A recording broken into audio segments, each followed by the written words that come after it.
October 2015, CIA Headquarters, Virginia. John Brennan receives a call from an unknown number. The caller appears to be a child who tells John that he has hacked all the systems of the CIA.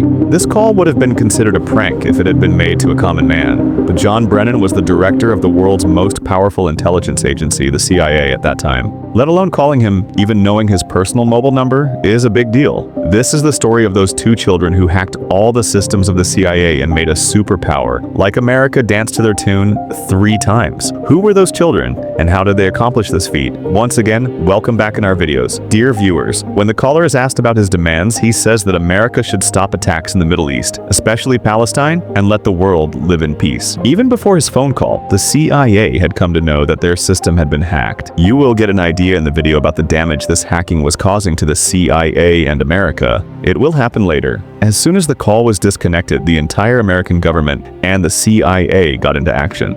Because a child had hacked such a big intelligence agency, it was a matter of great shame for the CIA. Let us tell you here that the agents of CIA accept defeat only if their identity is disclosed. Even in Langley, Virginia, there is a branch of Starbucks inside the CIA headquarters. The cups in which they serve coffee to the officers do not have any logo on them, and neither is the name of any agent written on them. The reason for this is that the cups cannot be traced and the agents cannot be reached. Now you can get an idea that for the CIA, which takes so much precaution in small things, how big a deal it would be for their system to get hacked. When the investigation started, it was found that this call was made by a 15-year-old child from Leicestershire, a city in England, miles away from America. This child called himself Kraka and had formed a hacking community named Crackers with Attitude. But how and why did he hack the CIA? To know why he did this, we will have to go a little further back to 2008, from where the story begins. In 2008, there was another boy in the US state of Virginia who was known as Default, and he was very fond of video games. To win in video games, he started making some changes by entering the programming of games. He used to change online games like Counter-Strike according to his own convenience, and used to win the game very easily by changing its rules that he used to make cheats. He started running things according to his own convenience, and he had learned all this from the internet itself. The boy named Default got the inspiration for all this from a hacking group named Anonymous, which had become very famous in 2008. The Anonymous group often made headlines in the news at that time. To raise its voice, this group used to hack big websites and write messages of their choice on them. Seeing all this, Default was very impressed with Anonymous, and then he also started stepping into the world of hacking. Slowly, he started hacking small websites, but he wanted to do something big, for which he also needed a hacking group. So Default joined a hacking group named AnonSec. This group had already hacked many websites, but this hacking was mostly done for political purposes. AnonSec group used botnet, meaning they created viruses and spread them on the internet. Whichever computer the virus enters, it comes under the control of AnonSec. All computers which have the virus are called bot, whereas this entire network of computers is called botnet.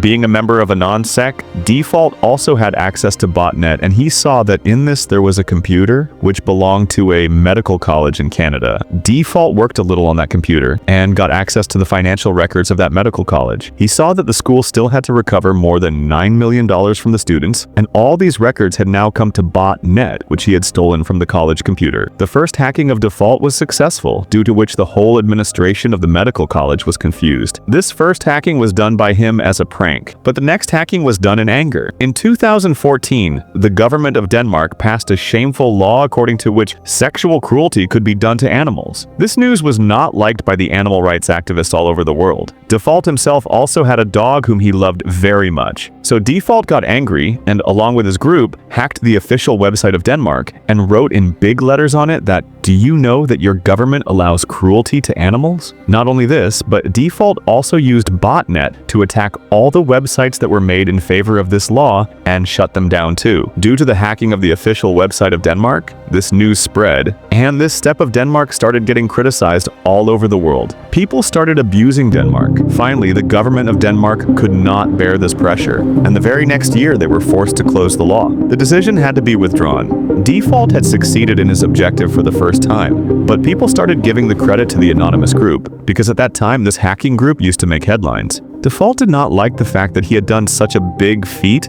but someone else was taking the credit for it. But he did not lose courage and continued his work. Like other hackers, Default also did not disclose his identity. He knew that if he ever got traced due to hacking, the result could be very terrible. He did not normally use the Wi-Fi of his house. Rather, he had bought a satellite connection, which he had installed far away from his house. And from there to his house, he used the internet through a private network. His computer was also very secure. Due to this security, it took 30 minutes for his computer to turn on, but for the sake of his privacy, he had no problem waiting for so long. Well, till now, you have known about only two characters of this story. One is Kraka, who lived in England, and the other is Default, who lived in the USA. Before 2013, they did not know each other, but an incident happened, due to which both of them came together. Edward Joseph Snowden was working as a computer intelligence consultant in the National Security Agency. While working on an American government project, he came to know that the CIA keeps data and private information of every internet user confidentially and then uses it for its own benefit. While the user is not aware of this, Edward wanted to uncover this secret of the CIA, but on the other hand, he was also afraid that this work could not be done while living in America. Either he would be killed, or he would be sent to jail for leaking secret information. That is why Edward took leave and went to Hong Kong, where he revealed this secret of America to the world in front of a journalist. As soon as this news leaked, there was a stir in the whole world. People started getting angry that their data is being used without their permission, and their every move is being monitored. As a reaction to this, Default and Kraka got in touch. After getting in touch, both of them decided to teach a lesson to the American government and CIA. They wanted to make the CIA realize how it feels when people's personal information is leaked. The motive of Kraka and Default was the same. Default wanted to take revenge on the USA for destroying the privacy of its people, while Kraka wanted to take revenge for the attacks on Gaza. That is, the enemy of both was the American government. First of all, they made public the phone number of American National Intelligence Agency Director James Clapper, and anyone could get his phone number by just clicking on the number. Now they wanted to hack another high-profile person, and they took up the mission of hacking the CIA Director John Brennan. Kraka started searching about John on the internet, and a public phone number of his came up.